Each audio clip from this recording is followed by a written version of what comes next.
Hi, welcome back. My name is Samuel and I'm an education entrepreneur based in London. In the last video, we discussed what is actually going on with examinations in the midst of the COVID pandemic we find ourselves in. We spoke about how students are going to be assessed and what to expect on results day. Now we're going to discuss what you can do if you're not actually happy with your results and the options available. Okay, so what do you actually do if you're unhappy with your grade? Now, the first thing to do would be to have a conversation with your school so you understand in full what options are available to you. It is possible to appeal your GCSE, AS or A-level results, but it's very important that you understand the basis on which you can make these appeals. For most instances, your school will have to submit an appeal on your behalf. So let's get into what you can appeal and what you can't appeal. So one scenario that you could appeal is if your school or college has accidentally entered in the wrong center assessment grade. So have a conversation with your school, and this is something they can check. And if they have made an error, they can submit an appeal providing clear evidence that an error was made. Another reason for an appeal could be if your school feels that the exam board has made an error. So they could have used the wrong center assessment grade, they could have communicated your grade incorrectly. In that case, just like before, they will have to launch an appeal on your behalf, but do have a conversation if you both feel that this is what's happened. Now, the next complaint is probably going to be the most common, and that is that you don't agree with your center assessment grade and hence don't agree with your calculated grade.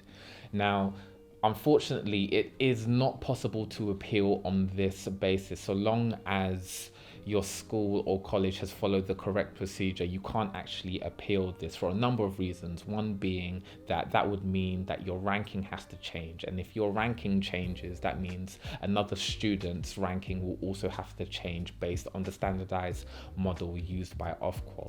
What you can do, however, is you do have the opportunity to take the exams in the autumn. Now, it has been announced by the government that students will have the opportunity to sit exams in the autumn in all of their subjects if they should wish to. Another reason you may want to appeal would be if you feel like you've been subjected to bias or discrimination on the part of your school or college. Now, if anything has happened to make you believe like your school or college haven't acted with integrity or due care when calculating your center assessment grade or your rank order, they must have a clear way for you to be able to raise these complaints. And if there have been examples or evidence of serious malpractice, you may want to take this directly to the exam board.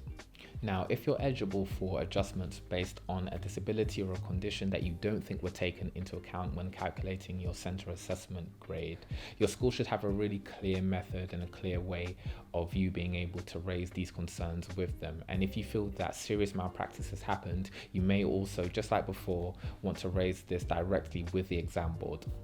Now, it's really important to understand with appeals that if you do appeal your grade, it can go up, it can go down, it can stay the same. And if somebody else in your cohort appeals their grade and it gets changed by the exam board, that won't affect your grade whatsoever. Your grade will be protected. The deadline for appeals is Thursday, the 17th of September 2020.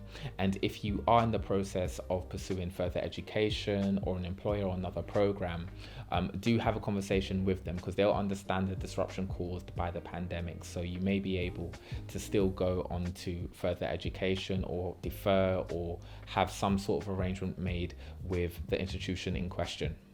Now, when it comes to appeals and complaints for vocational and technical qualifications, there are many different qualifications, so the appeal process may be different depending on the qualification that you're taking.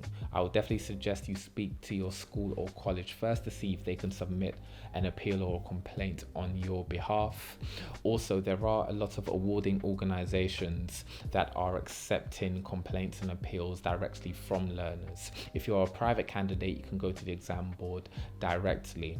And just like before with GCSE GCSEs and A levels, if you feel there's been discrimination or bias, or your school haven't acted with care or integrity when determining your center assessment grade, you can raise this with your school first, because they will have policies put in place to be able to deal with such complaints. But if there have been serious examples of malpractice, you can bring these directly to the exam board. If you're unhappy with the appeals process, you can make a complaint directly to Ofqual, but all this information is in the guidance that this video is based on, which I will link in the description.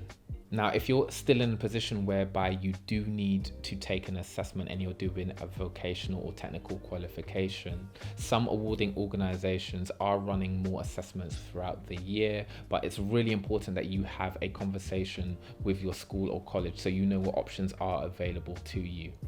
Now, moving on to exams, you will have the opportunity to take your GCSEs and A levels in the autumn if you would like to, and these will work exactly the same like the last set were supposed to. You may be wondering, do I need to take all exams? The answer is no. If you're not happy with a particular calculated grade, you can sit that exam. If you want to sit all of the exams, that's also an option for you to do as well. Now, if you do choose to take an exam, you do have to sit every single component of that exam. A good example of this would be GCSE maths. If you do choose to do your GCSE maths, you will have to sit all 3 papers. And if you did have access to extra time before, that will still be available for you going forward into the autumn exams. Another question you may have is, if I do take the exam, which grade will stand? And the answer is the higher one.